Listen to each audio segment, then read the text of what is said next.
and I feel like a teenager right now to say this, but it's the relationship with other things that matters, not what the sets and reps. It's the relationship those sets and reps have with what come before and after that's important. You know, I mean that's you can't say any better than that. I can't anyways. That's what's important in programming, and people overlook that all the time. What is on a sheet of paper, sets and reps for this one workout, this one snapshot, is not as important as the relationship to what came before and what comes after. Hi guys, welcome to the show. My name is Seb Ostrovich, aka the Voice of the People, and this is the Weightlifting House podcast.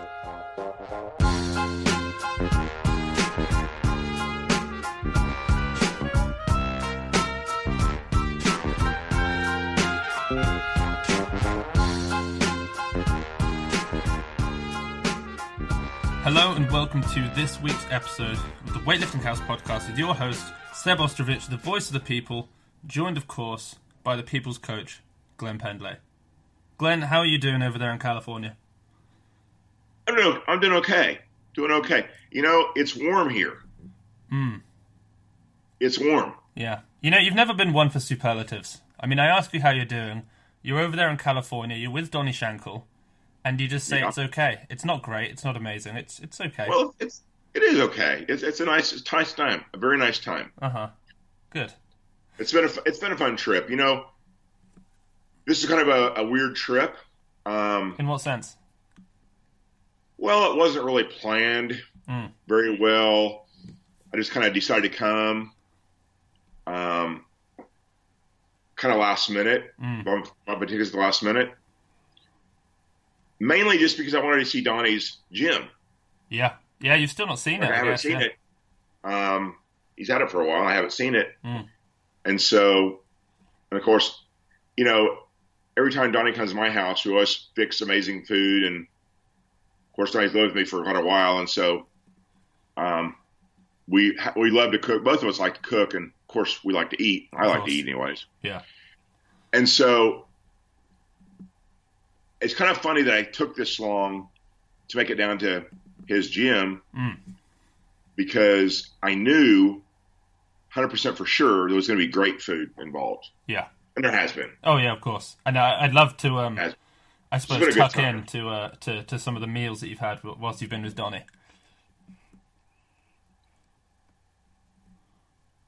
Glenn? Let's see. So I'm just taking a sip of coffee here. Oh, right, okay. Well, let us know. Let the people know. What is it that you've been eating on, dining on, whilst you've been with Mr. Shankle? I'm trying to think about the last night's supper. We had fried catfish. I've heard that Donnie loves catfish. One of his favorite foods, yeah. He does love catfish. And it was but it's from a little Asian market. They did this fish, and so they cut the meat. They prepare it very differently. Even fried catfish, it's like it's all bone in, right? Or mostly bone in. Does not look like any catfish I've ever seen. No. They just do it differently. I've always found that catfish was more of a meaty style fish. Do you know what I mean? It's less fishy. It's not as soft and nice as I think like sea bass or something. Yeah. It's a little bit more tough, and I don't know if it's just because I've had it and it's not been done amazingly well. I had it whilst I was in Greece a few times, and I just found it a little bit dry and not quite as nice as a lot of fish. Catfish has never been my favorite.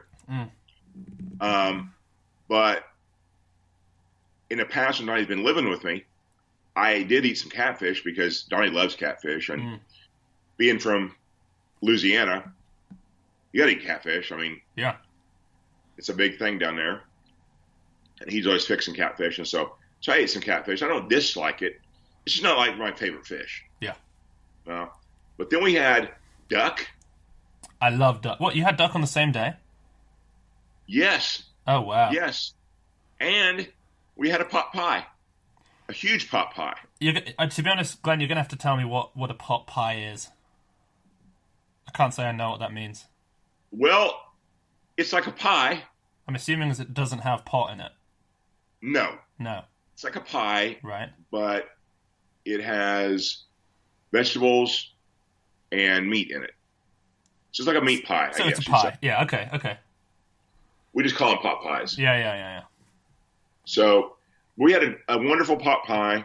Then we had this catfish and then this duck, both from an Asian market. Nice.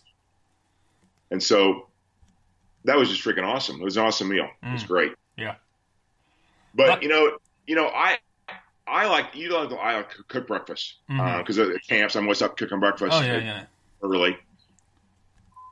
But Donnie also likes to cook breakfast. Yeah. And so every day they've been here, we've had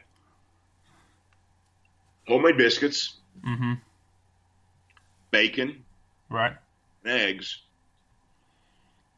and then I think yesterday we had some kind of fries or something, some kind of potato thing.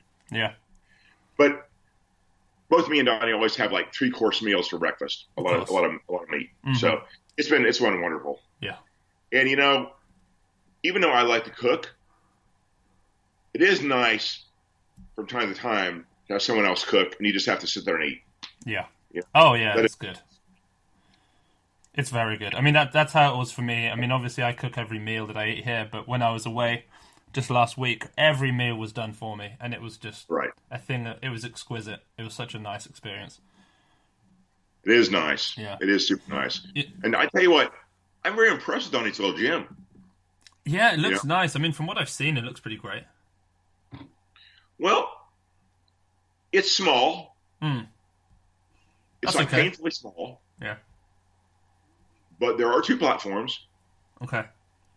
And so he's managed to cram more equipment and bumper weights and bars in that gym. I don't know what I thought possible. Yeah. But he's done it in such a way that it's all there for a reason. I mean, he doesn't have a lot of shit all over. Oh yeah. If it's there, there's a point to it. There's plates and there's bars.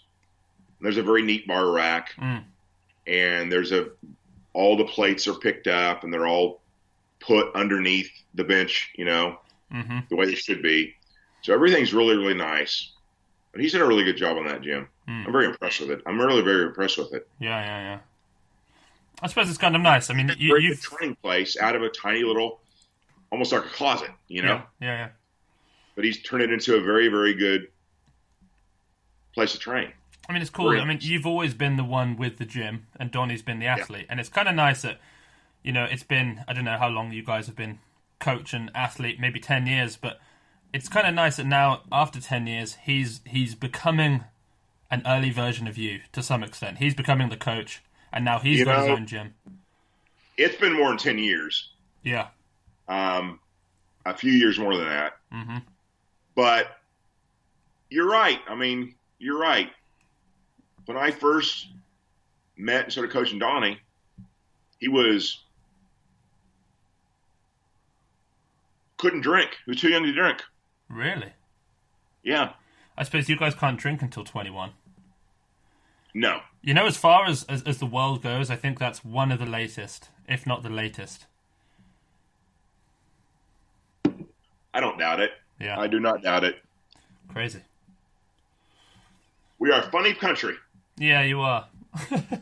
But a country that I like enough to be visiting frequently. I mean, I mentioned this to you right before we clicked record, is that I booked about an hour ago. I finally got my tickets to come out to the Pendlay camp, which I'm extremely excited about. I'm a little bit disappointed that Jordan and I are only going to overlap by 3 days, but we're just going to make sure that those are 3 of the most spectacular days at the camp. It is what it is. Yeah, it is. It's going to be a fun camp. We've got some pretty interesting people that we and you don't know. Because always, Kathleen's coming. Yeah. He's coming. Bo. Dustin. Some people that everyone knows. Yeah. But then we got this guy that... The bodybuilder guy. Says he's a pro bodybuilder. Yeah. I have no idea. Do you know his name? How anything he is. He might be not big and strong at all. Or who knows. He's a very mystery. It's a mystery. Yeah. This other guy, I think his name's Bob Durant. Okay. I'm going to look him up right now. He's like a 700-pound deadlifter. Jeez. Well, this could be him. Yeah. Well, I found someone online, and there's a picture of him deadlifting, and he's called Bob Durant. And now there's a video of him snatching. That could be him then. He just PR'd a snatch. Oh, he's on the program. 132. Oh, he's on the Pendo. Oh, I know who this is. Yeah. I see him on the Pendo all the time. Yeah, I didn't. He only joined about a week ago, so I didn't know his name. But it's going to be super, super fun having him in the training room because, people that are strong, super strong, you never know what the hell they're going to do. Well, that's the exciting thing with someone like him. I mean, even looking at his lifts, his PR is 132, but he could very easily I don't know if it will be a tweak or be an atmosphere thing, but he can snatch 140 during the camp. He could. And that's the fun thing. Like, he looks tremendously strong. Yeah, when people are strong, if somebody's like, they're not weak, but they're having trouble standing up for the front squats. Yeah. That's their limit on the clean. Yeah. They're not going to be the one to hit. Is never going to make huge, astounding progress in 1 week. No. It's not going to happen. No, it's not. Make a better lifter, make progress for time, but you know what they can lift. It's pretty cut and dried. Yeah. It's not going to change dramatically and quickly. No, it's not, no. But with a guy that's super strong, you never know what the fuck he's going to do, Yeah. He could make 20 kilos of progress in one workout, maybe. You don't know that. It probably won't happen, but it could happen. Yeah, it could, yeah. There's an element of uncertainty to every workout. You never know what that guy's going to pull off. Yeah. A big element of uncertainty. Yeah. That's a cool thing to have in training hall. Yeah, it is. I'm really looking forward to him and Jordan snatching. Well, yeah, I mean, the two of them together ought to do some good things. Yeah. It's going to be nice. Definitely. Yeah. And Jordan seems to be getting healthy again. It's nice to see him doing some lifting finally. Yeah, I mean, he never stopped lifting, but he had a week where he basically just did bar work. I think I saw him power snatching 90 and power cleaning 110. So he's still only about 70%, but it shouldn't be too long, I don't think. Who's that guy? I'm so terrible with names. Guy with long hair. He's tall. I'm thinking his name's Tom. From the Pendo what? Yeah. Huh. He just taken several shots at 111 on the snatch. Got a pretty good clean. Right. Strong legs. Oh, I mean, there is a guy called Tom who cleans 150, and I think he snatches 110. So that's probably who you think of. That's probably. Yeah. He was a powerlifter and he squatted like 250 kilos or something. Yeah. Yeah. I wish we could get him for the camp. That'd be fun. That'd be great. Yeah, he looks like a lot of fun. He's an extremely nice guy too. Yeah. Very nice guy. The more you talk about it, very fun because he's capable of more. He's capable of walking in tomorrow and snatching 120. Yeah, I think so. And snatching 130 the day after. You just don't know. Yeah. I mean, he's capable of that. He's a good lifter. He's a good lifter. Oh yeah. And you know what? What's really exciting me about the whole Pendlay WOD thing is we are getting some people that have a good mindset for training. Mm-hmm. So they're not whining constantly about their pull. They're putting the correct emphasis on the correct things. Yeah. They're working hard to get stronger. Yeah. They're, as far as I'm concerned, there's probably a certain amount of emphasis that you should put on technique. Mm-hmm. And the coach, it's extremely frustrating to me to have both his extremes. Somebody who worries endlessly about their pull not being right. Yeah. And so they don't really they don't give the proper respect to strength. Yeah. All they want to worry about is their pull. They want to drop the weight and perfect the pull. My pull's not good. Yeah. And as a coach, that's so frustrating. I'm like, shut up and pull the bar. And get strong. Yeah. I mean, we do have a few people like that, but it's just a predisposition, isn't it? They overthink it too much. overall, I'm pretty happy with the way people are. Oh yeah. I mean, people kind of understand this is a strength sport. Mm-hmm. They understand that you have to gain strength to get better in a meaningful way. Yeah. Strength is a driver of all progress. They understand that. And so that is so refreshing when people understand that instead of worrying endlessly about stupid things. Oh, yeah. But there's the other extreme is people, they just want to, they want to muscle the bar. They just want to pull fast and rocket the bar off the ground, won't listen to slow down a little bit, et cetera, et cetera. Mm-hmm. Either extreme is bad for progress. Yeah. Of course, it's easy for me to sit here and say, is this exactly the right way to progress? But I've seen a lot in a lot of years of lifting, and I know what the proper emphasis is for you to progress as fast as you can. Yeah. And it's just frustrating when people will not listen to that. Mm.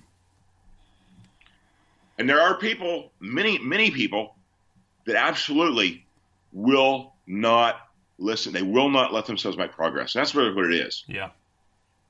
It's like they can make progress. They're standing in their own way. Yeah. They're totally standing in their own way of progress. Mm-hmm. That's the most frustrating thing to a coach, to me, that you can understand, because I want the athletes to get better in the worst possible. I mean, that's all you want. Yeah.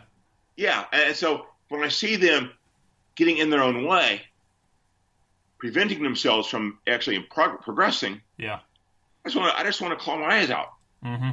It's just very frustrating. Yeah. I've got this competition on Saturday, so I think I'm gonna, like you said, all I'm really gonna do is drop the heavy pulls on the penultimate session before the comp. But I love the fact that, I don't know how much the listeners, I think they like when we talk about the team, but one of the things that I'm really enjoying at the moment is that I'm able to do everything again, which is great. But the fact that I don't have to worry about my own programming is so important to me. I've gone through stages where all I want to do is sit down every day and write programs. And I enjoy writing programs, but when you write programs for yourself, if I felt the way that I feel now on one of my own programs, I'd be very tempted to ease off occasionally. Right. I have pulls later this evening at 175 kilos. And that's a heavy pull. I would never program that for myself. I was doing snatch pulls yesterday at 140 kilos.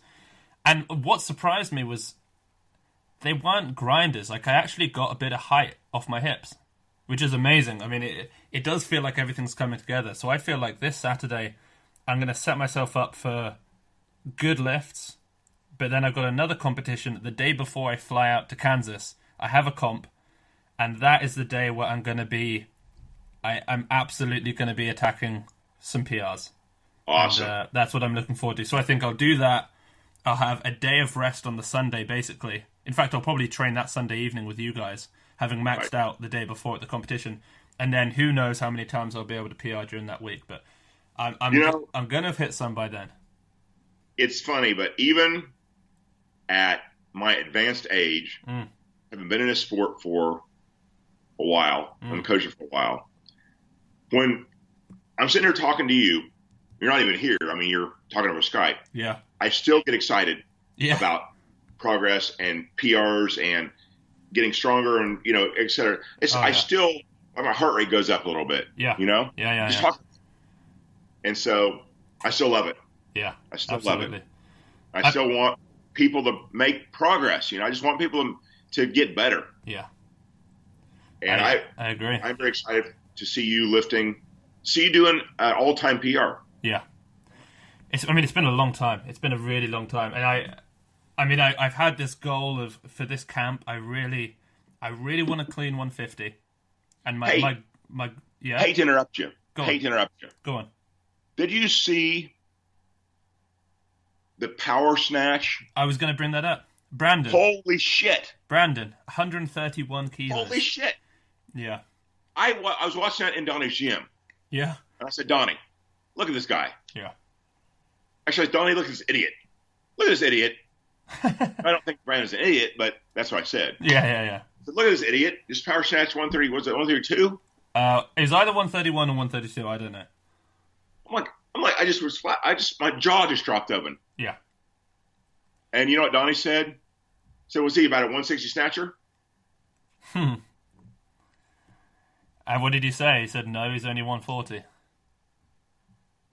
I didn't want to admit it. I did not want to admit it. Yeah, I know. I can imagine. I'd be embarrassed at that point. I just stood there for a second. There saying, no, someday, he'll get there. Which, of course, he will. Yeah, he will. But that's just so ridiculous. Yeah. Yeah. I mean, the fact that he power snatched, I think it was 132. Yeah. High.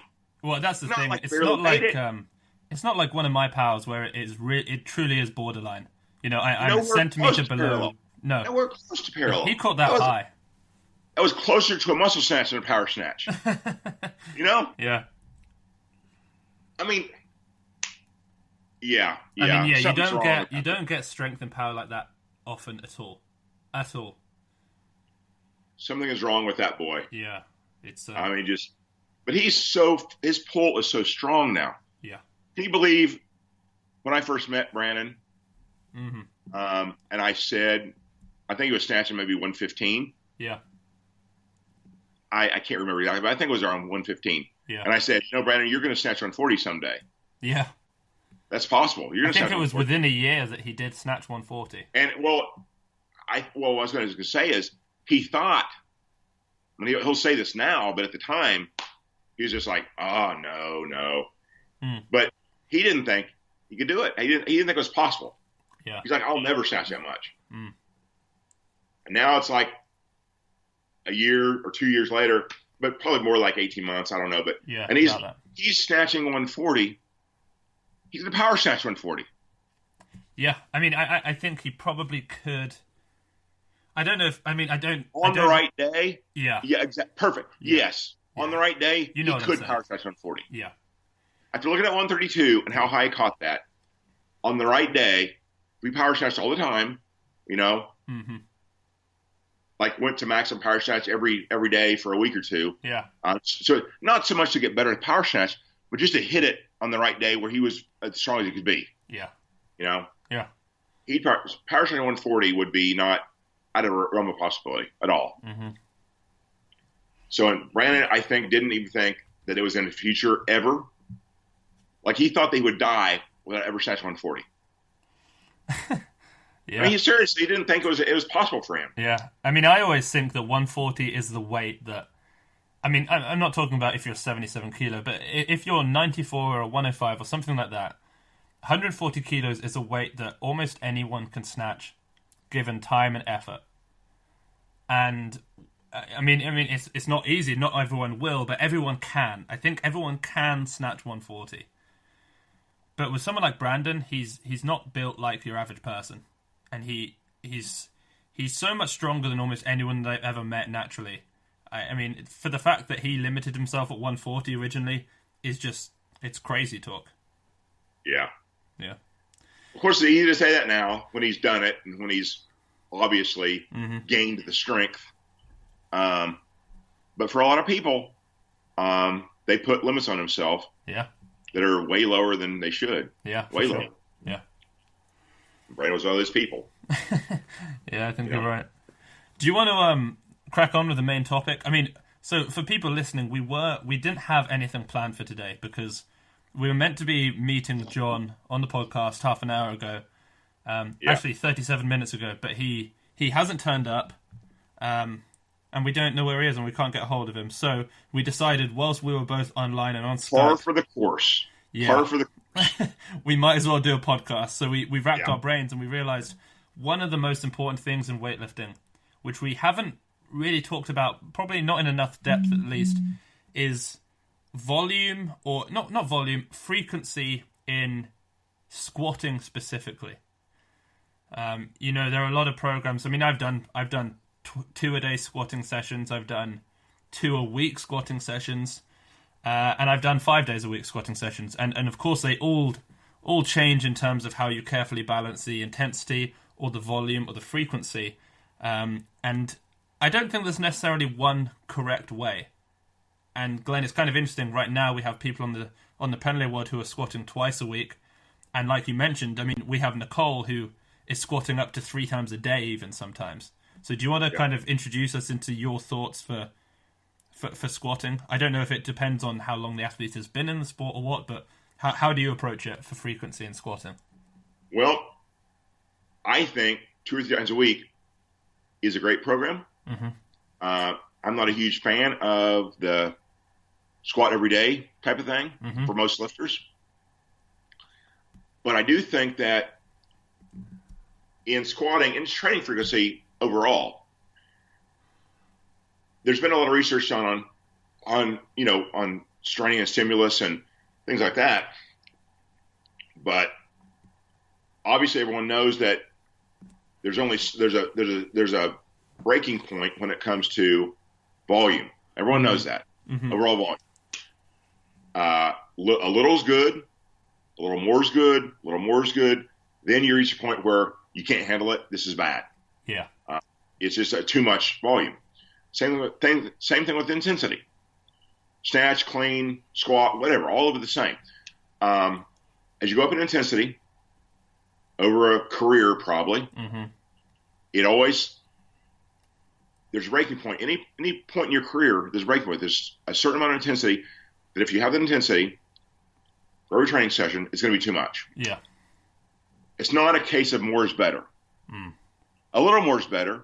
More is better at some point, but there's a limit.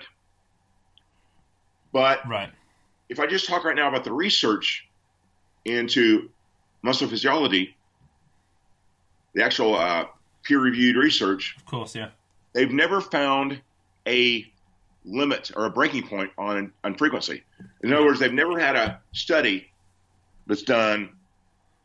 Well, they have many studies done on training, but they never found that once a day is good, twice a day is better, 3 times a day is even better. But if you go 4 times a day, that's going backwards. That's not as good. Yeah. They never found that. It was always better. That point to find little is good, more is better, but too much is way worse. Yeah. They've never found that point, I don't think. Yeah. At least not in any meaningful way. Yeah. I mean, it's worth mentioning, of course, at least distinguishing the difference between, because I can already see this happening, the difference between frequency and volume. You know, when Glenn says that 2 a day is better than 1 and 3 is better than 2 and 4 is better than 3, it's not 4 of the same session. It's splitting up the entire workload into 4 training sessions. You know, one session, snatch in the morning, clean and jerk before lunch, pulls after lunch, squats and accessories in the evening. You know, that is the same amount of volume, but by splitting it into 4, you're going to progress better than if you did it all at once. Right. It pretty much always works better to split up the workload. Yeah. And that's never been, no one's ever found in like peer-reviewed research a point at which here's too much. This is good, this is good, this is good, but here's too much. It's always been a case of more is better on frequency. Yeah. And so I've done informal little studies on that. I think we talked about the fact that we had lifters at Muscle Driver doing a little experimental training, doing up to 8 workouts a day. Yeah. I remember the videos. Yeah. Each workout was low volume, but added up, there were a hell of a lot of lifting. Yeah. I do think the volume my feeling is that, especially with squatting, for most beginners, twice a week is fine. Yeah. 3 times a week is good too, but twice a week, 3 times a week, either one works. It works. Yeah. And for beginners, no reason to squat every day, 8 days a week. There's just a reason for that because 3 times a week works fine. Twice a week, 3 times a week works fine. Yeah. But so there's some athletes on the Pendlay WOD that have been following the programming for a couple of years, year and a half, 2 years, something like that. And so all the people that start Pendlay WOD start with 2 squat workouts a week. Most of them do 3, 4, or 5 training sessions a week. Yeah. They all start with two squat workouts a week. Yeah. The 2 people that have been on it the longest are Brandon and his wife, Nicole. Yeah. So about 6 months ago, they started going to 3 squat workouts a week, then 4, then 5. And right now they're at the point where every Monday they're squatting before the workout, after the workout, and sometimes also in the middle of the workout. Yeah. The front squat, heavy, like 95% or max, the first thing in the Monday morning, and then maybe squat again, either between snatch and clean and jerk, or just again at the end of the training session. Yeah. And either way, they'll squat at the end of the training session again. So sometimes it could be 3 squat workouts in that one workout. Yeah. And I think that's a good point to make. Well, kind of two similar points to that is that when you're giving them these 3 squat workouts in a session, that is the perfect opportunity to split out your volume into a greater amount of frequency. Like if you had that program and you could split that into 2 or 3 sessions a day, that would clearly reap greater rewards because you'd be a little bit fresher each time you had to do the squat. I think I'm right in saying that, and I assume you'd agree. Unless you want them squatting under fatigue, I don't know. I don't really know why or how, but I know that it works. But there's a I even hate saying that because Seb, right now, if people listen to this, they're not listening right now, but when they do listen to this, there's going to be 8 million people that say, okay, damn it, I'm not going to squat 3 times a week. I'm going to squat every day, twice a day. Yeah. And that won't, if you're not ready for it, that won't work. It won't help you. No.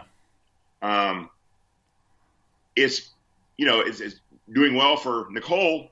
The girl front squatting 130 or more. Yeah. Kilos. Yeah, she's going to squat 300 pounds here, like in a few weeks, I'm sure. Yeah. I mean, she's a strong girl, but that only works because she's put the foundation in. She's done the 1.5 years of steady training without taking layoffs, gradually built up to that. And to the point where she can squat 4, 5, 6 times a week and twice in the same day, many days. Yeah. And at this point in her career, that's right. Yeah. That works. She's getting stronger. Yeah. If she would have tried to do that 2 years ago, I don't believe it probably would have worked. Who knows, though? Yeah. Who knows? But you never know what someone's going to do until you do it. But I don't think it wouldn't have been worth it. Yeah. And I mean, it's interesting because there's so many things to work on. Yeah. Learning to snatch, that's important. So there's many things to work on, and you don't want to put all your eggs in one basket, whatever.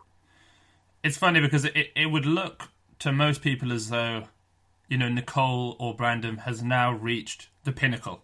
They've got as much squatting as possible, but it's funny. I mean, I've watched a video. A lot of people here listening will have watched it. The Stefan Botev Iron Mind. It's like a 40-minute training video of him in the build-up to one of the Olympics. And I mean, he's squatting at least twice a day, but it's so much more volume than Nicole or Brandon's doing. I mean, it's he'll do 5 heavy sets of 4, or 6 heavy triples in the morning, and then the same thing in the evening. I mean, just unholy workloads of squatting. Unholy. Yeah. Yeah. When Brandon and Nicole squat, their workout is warming up with singles, going up to 1 heavy lift. Yeah. I think Nicole last week on Monday, worked at 98% for a single, 1 single in the front squat. Yeah. Then at the end of the workout, that was before the workout. Then at the end of the workout, she did that again. Yeah. And then the next day, on Wednesday, worked over 95% before and after the workout. Then on Thursday, on Monday, she worked out twice on front squat. Tuesday, she worked up 95% before and after the workout. Then on Wednesday, she went to max again. Right. Monday was 98% before and after. Yeah. Tuesday was 95% before and after. Yeah. Wednesday was 101%. Yeah. Going for PR. So, but those are very, very abbreviated workouts. Yeah. You just warm up, loosen up a little bit, put on 98% for a single. Or you work up to it, but obviously 98% is your goal. Yeah. But that workout probably didn't have more than 4 or 5 or 6 reps in it. No. Yeah, it's really not too bad. Yeah, I mean, but I think that they are recovering very well from that. Mm-hmm. They're handling it very well, and they're both going up. Mm. They're increasing. They're getting better. Yeah. I mean, it's funny. I think just squatting every day doesn't necessarily mean that it's going to be more difficult. You know, I've done squat every day kind of programs, just a heavy single every day, and I've been less beaten up doing that than when I first joined Pendlay Wad, and we basically did the Texas method. Right. I mean, that by far and away was the hardest squatting I've ever done. And I've done squatting twice a day, yeah. but 5x5 at a true 5x5 at a weight where you don't even know if you're going to make the first set of 5. That is mentally and physically will break you for 4 or 5 days, or a week before you can even get over it. I mean, I actually found that was maybe too hard. I really did, which is crazy because I've always done a high frequency program for squatting. I love to squat daily, and I did that, and it was too much. And now I'm down on the 2 days per week, and I feel good doing that. I like that. It's actually quite nice just doing 2 days a week.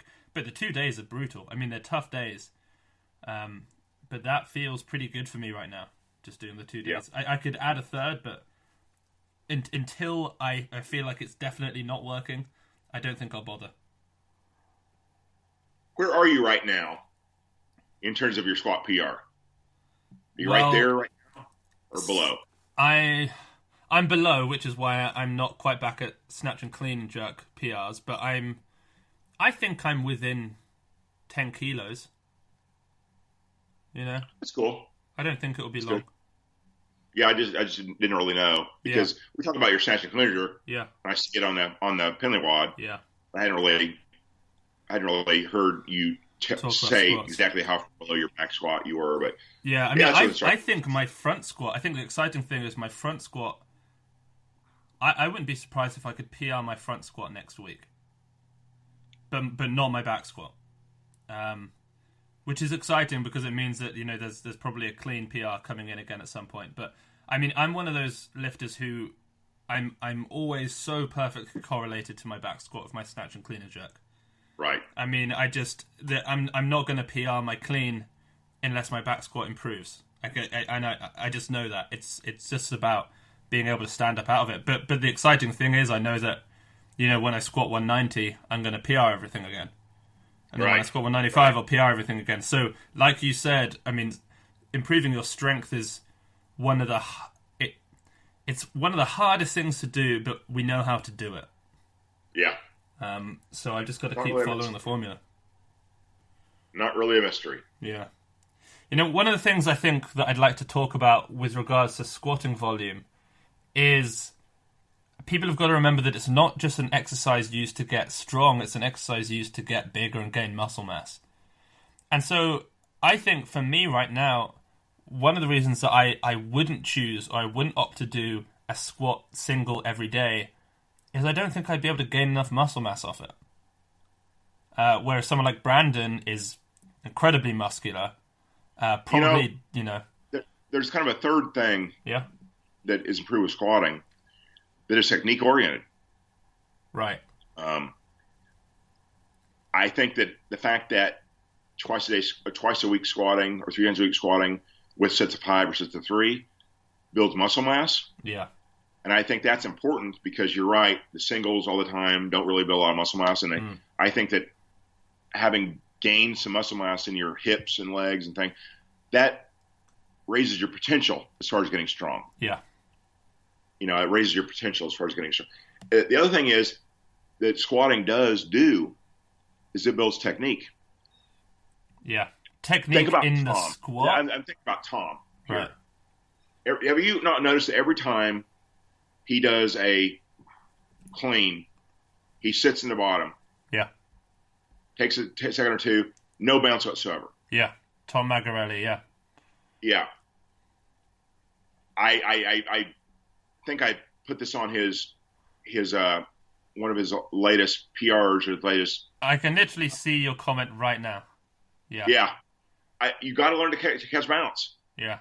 And back squatting, and it's like you don't have to do it on front squatting. It's great to practice on back squatting too. Yeah. You got to get good at getting up with that weight with the least possible effort. Exactly. That's it's like I'm suddenly faced with, I think that's not emphasized enough in some places, I guess. Yeah.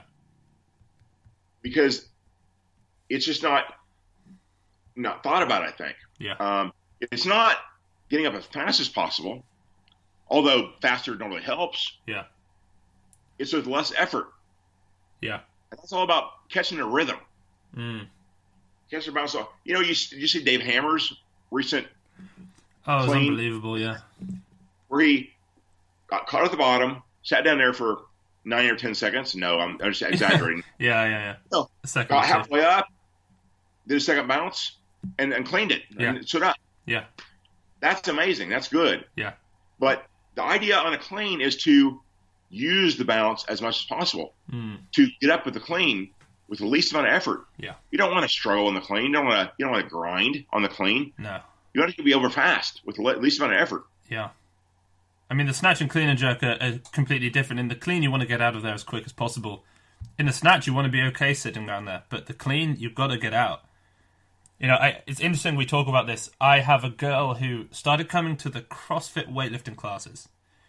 And I looked at her, and I'd never spoken to her before, and she came to the class, and I looked at her, and I noticed she had big legs, so I asked her what she squatted.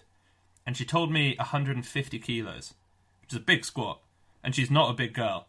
And I said to her, I knew you could squat a lot. What do you do? And it turns out in some, I don't know what federation it was, but she was a world champion in some kind of powerlifting federation, which obviously doesn't mean a huge amount when you compare it to weightlifting, but it's something. And so I'm trying desperately to recruit her to just start weightlifting, and I think I'm going to get there, but she will always catch a clean and pause before she stands up. And I said to her, like, I know it's easy for you right now. 70 kilos is not a heavy clean, but I said to her, trust me, when we get to 110 kilos, you're going to wish that you'd started bouncing soon. So she's basically learning now how to bounce out of the clean, bounce out the front squat. And I mean, she could be a heck of a weightlifter if she sticks with it for a while. That's amazing. That's awesome. Yeah. 150. That's a big squat for a girl. Yeah. I mean, she can only weigh. There's no way she weighs over 60 kilos. She's probably 58. Wow. Yeah, I know. Unbelievably strong. And she's only got a 155 deadlift. Celeste on the team. Yeah. She's a pretty good squatter too. Yeah, she just competed at the Commonwealth. She snatched 90, I think, something like that. I don't think she snatched 90. I think she missed 90. Right. But every time she competes, it's like pulling teeth to get a synopsis. Oh, really? Of how she went. Yeah. It's like pulling teeth. Yeah. It takes weeks. She doesn't like to tell you. And so she just won't say. Yeah. It makes sense to say, well, I opened with this on my second attempt, felt good, so I jumped to this on my third attempt, missed it, unfortunately. Yeah. And just have an overview of the meet like that. Yeah. If she gives you an overview, it leaves things out, Yeah, it's a bit long-winded. Well, no, the overview leaves things out. Oh. Not enough information. There's always information she doesn't give you. Yeah. And so, I mean, I say it laughingly. She's a great girl, great lifter. But every time she competes, there's always information that she doesn't surrender. Yeah. And so, I don't know what her lifts were. I'm sure I could look on some website and I'd know, but who knows? Who knows? Yeah. I suppose I should ask, who's the other guy on the team that's from? He's from Guam. So in Oceania Federation. Yeah. Oh, golly. Oh, I hope it comes to me. I speak to him all the time on Facebook. Everest. What did you say? Yeah. Everest. That's it. he knows. He has friends that were at that meet and the Commonwealth meet. Did Brandon Home compete as well? Is he even on? I'm getting confused now with too many names. He didn't. I don't think he competed on that one. Right. Okay. I don't think he competed on that one. Yeah. He's got another thing coming up that's. So I don't know. I'm amazingly ignorant about the whole World Weightlifting Federation stuff. So if you're competing for another country or for another territory, you just gotta. If you're on the Pendlay WOD, people just need to tell me this is the meet, this is the date, et cetera, et cetera. Yeah. Because I don't keep up with it. Yeah. It's like I don't know what's going on in Poland. Yeah. The European Federation. Yeah. No clue. Yeah. No clue. So I'm currently just looking up results from the weightlifting, and I can see Celeste here. She came 7th. She snatched 83, which I guess was her opener, and then she clean and jerked 110. So good clean and jerk. I know she snatched a lot more in training, so I'm sure she'll be maybe a bit disappointed with the snatch, but I mean 110 clean and jerk's not bad. Not bad at all. Yeah, the winning clean and jerk was 122. And the crazy thing is the winning snatch was 100. And to be honest, I feel like if she dedicated herself solely to weightlifting, she probably would snatch 100 before too long. So. Yeah. I don't doubt it. Yeah, she's a good lifter. Yeah. So back to frequency. I think one of the last things, at least, I would quite like to cover would be the fact that you talk about spreading volume out into a certain into a greater frequency of training is always better. But Is it better for squats? I mean, I'm interested in knowing, is a 5x5 on one day as effective as one set of 5 every day for 5 days? Because in my head, I'm almost thinking that it's better to do a 5x5 on one day.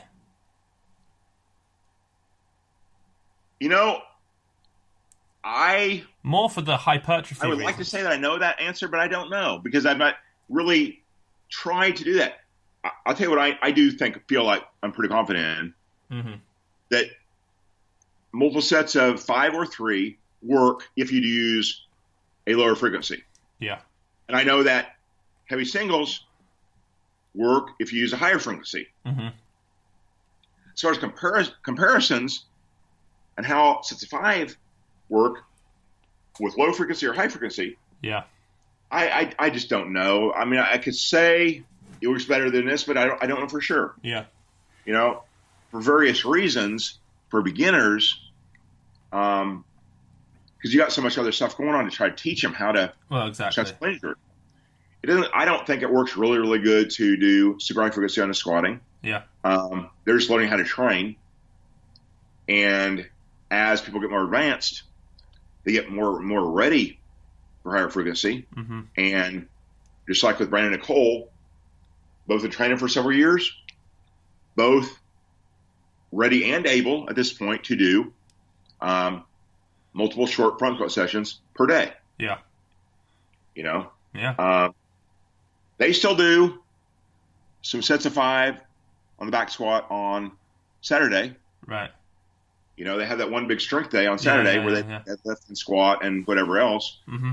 But earlier in the week, they're doing a lot of shorter workouts with singles. Yeah. So at this point, that's working. Yeah. For anybody to say, me or anybody else, that they know all the answers, got it all figured out, they're just bullshitting you. No one knows. No one has got it figured out. Mm. Everyone is in the same place, having found something that works for somebody. Yeah. I know that for the last 6 months or a year for Brandon, doing the Texas method stuff worked because he went up in a squat. Yeah. In his front squat. Yeah. And so he's squatting way more now than he did a year ago. Yeah. And so whatever he's doing works. I mean, he squats 600 pounds. He's a strong boy. Yeah. And Bryson front squat just PR'd several times in the past 2 months. Yeah. So he's a strong guy. Yeah. He's got a lot of leg strength. Leg strength is not his problem. Mm. And so, but you can't really make generalizations on this one thing works better than this one thing, unless you've actually, you just can't make those generalizations. No. So I'm confident that what I program for him works. Yeah. And starting to go more into more frequency on the front squats. Yeah. It seems to be working because both him and Nicole are still making PRs. Yeah. After steady training for a long time. Mm. And Nicole just PR'd her front squat. Yeah. And she's going to front squat 300 pounds very soon. Yeah. And that'll be a big deal. I think one of the main things that you are very strict with is the fact that, whether you're doing heavy singles or whether you're doing 3s or even 5s, the weight is very rarely below 85% of your 1RM. It's always pushing just about what you're able to do on any given day. Well, if training light worked, yeah, I'd be happy to do that. Well, a lot of programs, especially a lot of people who copy a lot of older programs, a lot of Soviet programs, end up doing 70 to 80% for 4 triples at 75%, and they do that every day. I did a program once which was very similar to a Takano program, and I'd squat 5 times a week, but it was 4 sets of 5 at 70%, and then it would be 3 by 3 at 70% the next day, and then 3 by 4 at 75%, and it was almost never. I think penultimate session maybe it went up to 85% for a few triples, but it was a tremendous amount of volume. But really, at never any weights that completely destroyed me. And actually, I didn't go up in the squat during the whole 12 weeks of it. Right. So, volume and frequency is important, but if you're not really pushing the intensity, you might as well, you need to not worry about volume and frequency. If something was easy, you want to do it. Yeah. It's not easy. Exactly. Not easy. So today I'm going into the gym, and I've got 3x3 front squat at 2 kilos under my best ever 3RM. And, in fact, Glenn, I'm interested to know, because if you're not planning on giving us a 3-rep max next week, I'm very tempted to try and hit it today. Because I feel like I can do it. Well, if you got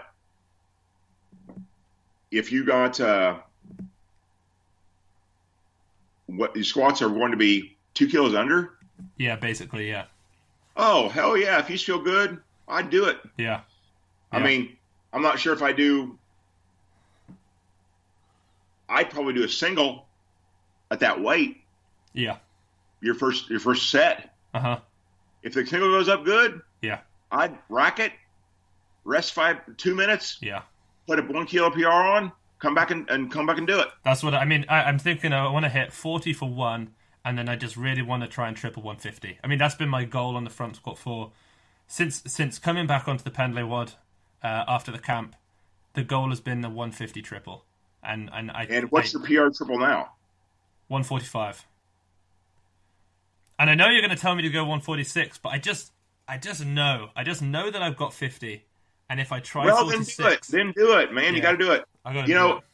I do the 140 for a single. Yeah. And then if you really think it goes well, put on 150. Yeah. But be smart, and I know you are smart, but you know what? If you do that 140 thing, I'm strong, but 150 might not go. If it's not going to go, I'm not going to do it. If you do feel great, give it a go, Yeah.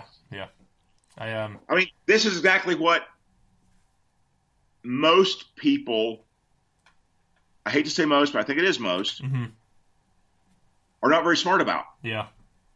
Yeah. Having some intelligence about when to push is so important when making PRs. Mm-hmm. Too many people don't push at all and don't make the PRs they're capable of, or do push at the wrong time.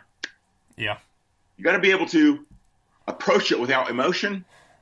Say, yes, I was fucking strong. That's a warm-up single. Yeah. I felt really, really good, so I'm just going to go for it. Mm-hmm. Or, you know what? A warm-up single was not that easy, so maybe I just better do the program today. Just be smart, yeah. And, but if you're smart about it, if it feels good and you think you got it, by all means, do it. Yeah. That's it. And so Seb's very smart. Yeah, that's going to be good for him. That's You a know, kind thing for you to say, Glenn. if you feel good, go Yeah. for it. Yeah, exactly. I'm gonna. But the biggest thing on frequency is, frequency changes just like everything else over a career.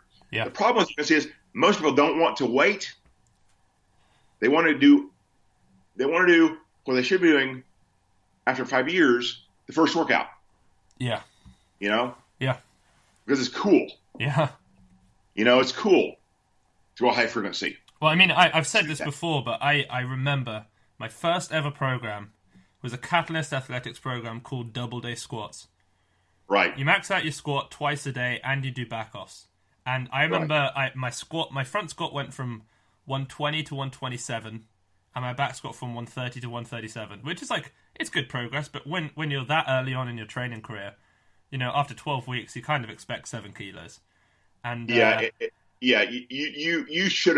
would have gained as much or more with less training. Yeah. Yeah. I mean, I did it because I wanted to train harder than anyone. And it was you had fun, but I damn near ruined my knees for my life, I think, doing that. I really think some of my knee problems now are still probably from back then when I was an idiot and I just max a squat every single day, twice a day with back-offs. It was brutal training, but yeah, I was dumb. No doubt. Yeah, exactly. We all are. Yeah, we all are. We all are. Well, the other thing about training is so many people want to look at a program as a standalone thing. Yeah. It's not. The most important thing about a program is not the sets and reps. It's the relationship to what you've done before that program and after that program. Yeah. You can't just take a little piece of the puzzle out and say, this is the program. Mm-hmm. That's one piece, and you've neglected the most important things. The most important things are what came a month before and what's going to come a month after. Yeah. And I feel like a teenager right now to say this, but it's the relationship with other things that matters, not what the sets and reps. Yeah. It's the relationship those sets and reps have with what come before and after that's important. Yeah. I mean, you can't say any better than that. I can't anyways. Yeah. That's what's important in programming. And people overlook that all the time. Yeah. What is on a sheet of paper, sets and reps for this one workout, this one snapshot, is not as important as the relationship to what came before and what comes after. Yeah. It's almost irrelevant that one day. Yeah, exactly. It's all the days. Yeah. It's like if you're playing a game of pool or snooker, one shot doesn't win the game. You've got to look out of it, and you've got to see all the shots that went before and all the shots that are going to go after. That's what training is. It's not one shot. It's not one snapshot of one day. I would have never thought of an analogy. I would have never thought of that. Pool. Well, I got one for you. Awesome. It's a great analogy. Yeah. Great analogy. Yeah, but it's truth. I mean, it's something that you've mentioned many times before, is that training is not an event. It's not something that happens once. You don't have one big training session. You have 100 weeks of squatting 3 times a week, and then you look at how it's going.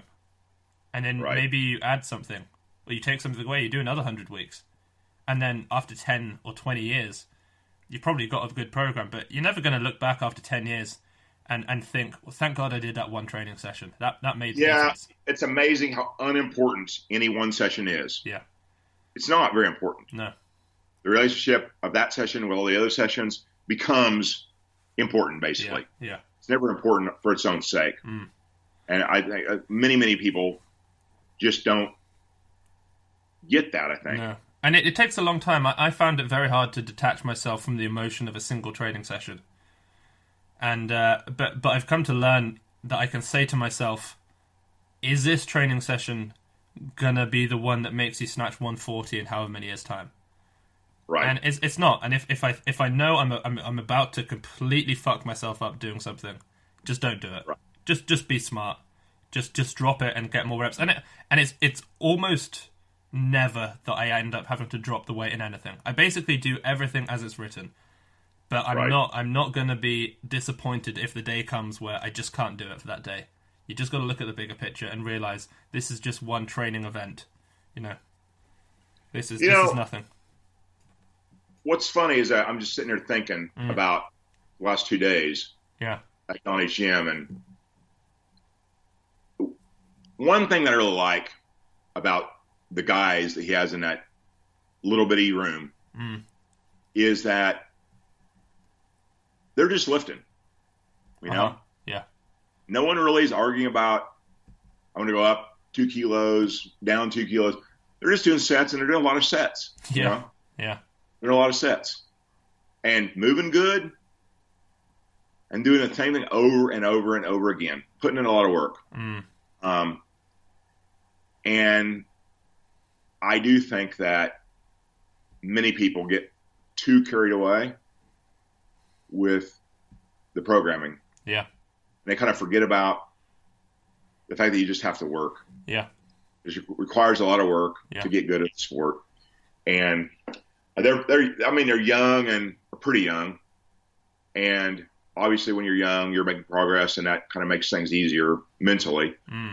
But they're just going rep after rep after rep, not getting too psyched up. Yeah. Because I think getting super psyched up in a regular workout is kind of a mistake. But they're not really getting psyched up. They're not taking long rests. They're just one guy goes, the other guy goes. One guy goes, the other guy goes. And no real histrionics.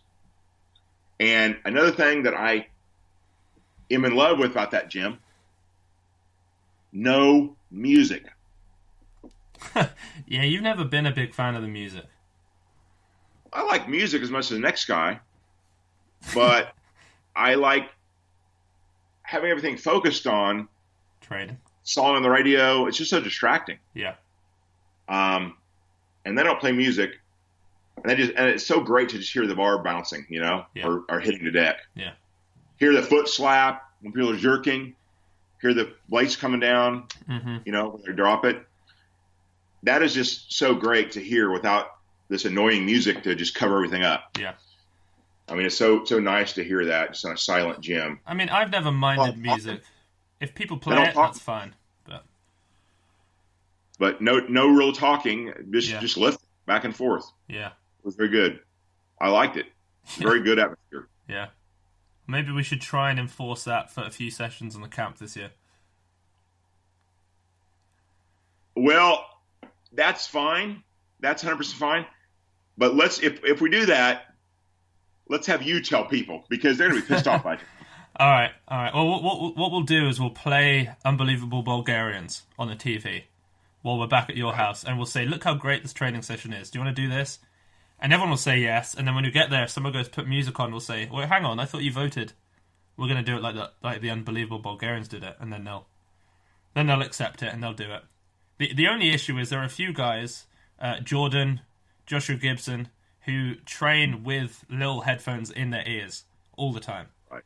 So, we might not be able to get the headphones out the ears. But... Gibson is a super nice guy. Yeah. Super nice guy. Great lifter. Yeah, he is. Very good lifter. Yeah. But I can't wait to lift his head as well. His earphones in his ears all the time is so annoying. Yeah. So annoying. Yeah. When he's maxing out, like we were at the, I think, I don't want to say this wrong, but I think when he was maxing out at the Arnold, he had headphones on. I think so, yeah. I've seen the video. I think he did. I mean, can you do anything without music in your ears? Yeah. Yeah. That annoys me to no end. Yeah. I don't mind music being on. I don't mind music being off. As long as I don't have to be the person who is changing the song or having to do anything involved with the music. I couldn't be looking down and changing songs on my phone or constantly walking over to choose what we're having on. It's just, I don't care. As long as I can just focus on training, it doesn't matter what's happening around me too much. Yeah. But I actually like epic movie scores. I know you do. You like Rob Roy. If you could train to the Rob Roy soundtrack. Yeah. I mean, you laugh, but that'd be awesome. Yeah, I mean, we can do that. I mean, we did it with Last of the Mohicans, we did that at the last camp, or at least 2 Yeah. camps ago. I loved that. Last of the Mohicans probably is the best soundtrack to train to. Braveheart's pretty good. I couldn't agree Rob more. Roy's pretty good. Yeah. Last of the Mohicans is, I think, the best. Yeah. Gladiator's pretty good. Gladiator's great. Yeah. But those big epic movie soundtracks have great musical scores. Mm. They're great to train to. We'll make a playlist. So much one day. better than what is popular music? You get too caught up in the song, the words. Mm. I mean, it's a big music course. They don't have any words. It's music. It's a lot of uplifting music. Yeah. And it's great. It's true. The Last Mohicans, you don't listen to it intently. You just feel it.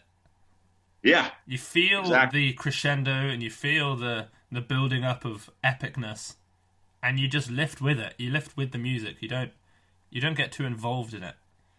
It just becomes the atmosphere of the gym.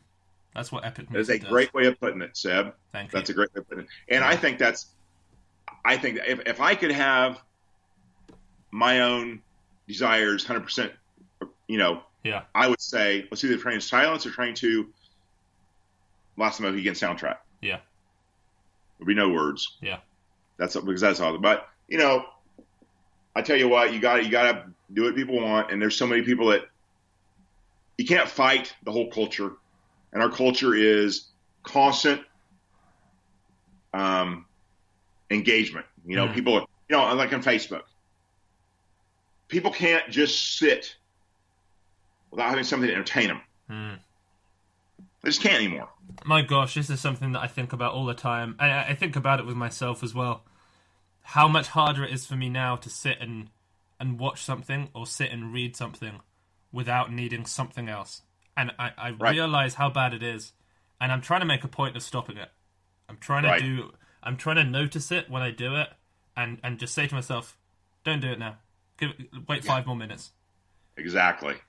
It's just too much stimulation. We have a whole culture of having to be constantly entertained.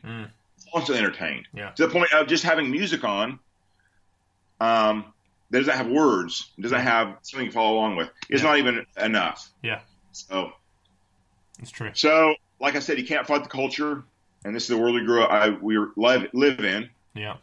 And you can't really fight everybody. And so, I don't think the music in the gym, I don't think it's going to make the decision as to whether you're a great lifter or a bad lifter. No, not at all. Yeah. So I just don't fight that war, even though I would much rather listen to something like Last of the Mohican soundtrack or Braveheart soundtrack, but I'm not going to fight over it. Well, that's the thing. I don't think that you're fighting over the music because you think it's bad for training.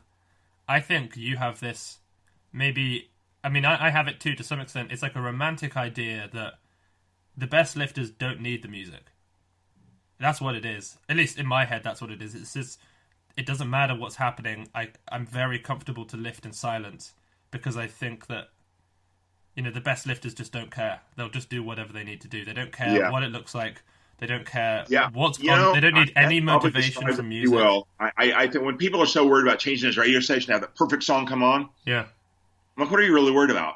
Yeah. The lifting or the song? It's like they need the motivation from the song. Yeah. They don't have enough inside them.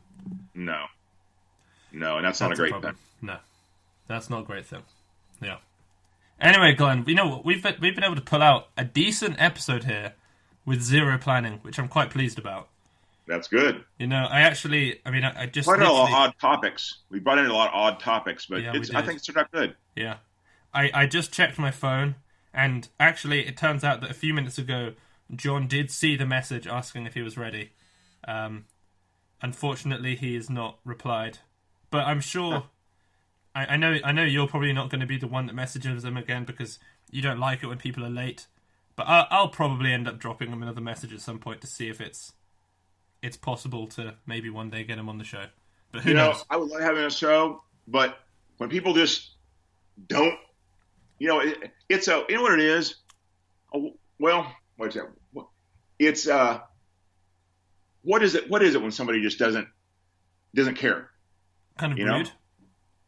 Kind of rude. That's how I see it. Yeah. He's seen the message. He made the plan. Yeah. We all got up early. Yeah. I wouldn't have got up early. well, not get up, but I'm in California right now. Yeah, 6 So a.m. it was 6 start. a.m. for me. Yeah. I got up there to podcast at 6 a.m. Yeah. Donnie actually had to go out and buy coffee and make coffee upstairs and bring me down a pot of coffee. Yeah. So Donnie got up early, Yeah. drove to get coffee, brought it back to me. Yeah. Everyone got up early to do this. And not only does John not text, not show up, not anything, but then when he's seen the message, it's not a big enough deal to him to actually respond and say, sorry, guys. Yeah. So it's not great. It's not I'm great, not going to go on and on about it. It is how it is. Yeah, it's how it is. It is how it is. We're here, and we can always get a good episode just out of the two of us, Well, sitting down talking about weightlifting. I think we proved that today because we had no plan whatsoever. No.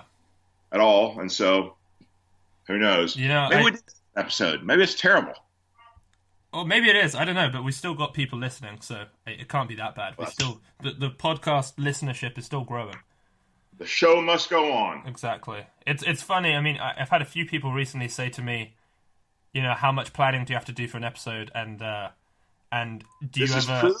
That answer is 0. Exactly. And they say to me, do you? It must be so hard. Do you ever run out of things to say? And I've said to them, like, if I had someone who would listen to me or engage with me for 24 hours in a day, I could very easily not stop talking about weightlifting. Right. I mean, when I'm not talking about it with you, or if I'm not with anyone who I'm coaching or training, I'm just thinking about it. I'm thinking about different things. Like it never ends. It's not a difficult thing to talk about if you truly love it, which I think is one of the reasons why you and I find it very, very easy to just switch the microphones on and get going. Yeah, it's not difficult if you love it. We did it early because I have a plane to catch. Fly back to Kansas, and so you better get going. Your plane's in 2.5 hours. Yeah, I've got a plane to catch, and then I'm back at home. Good grief. Yeah. I gotta eat breakfast before I leave. So. Eat, have some coffee, and then before you know it, in 4 weeks' time, we'll all be there for the camp. Awesome. That's exciting. Yeah. All right. Well, I think that's a great place to end it, Glenn. Hopefully, we explained at least reasonably well about training frequency and squatting frequency and that kind of thing, and that it's not a one-size-fits-all kind of deal. The most important thing, as we both said, is that at the very least you're pushing heavy weight. How you want to split that up, it is kind of up to you. Frequency is good in training, but as long as you're pushing heavy weights, you're going to be doing the right thing. Guys, thanks once again for tuning in, and of course we will speak to you again in a few days.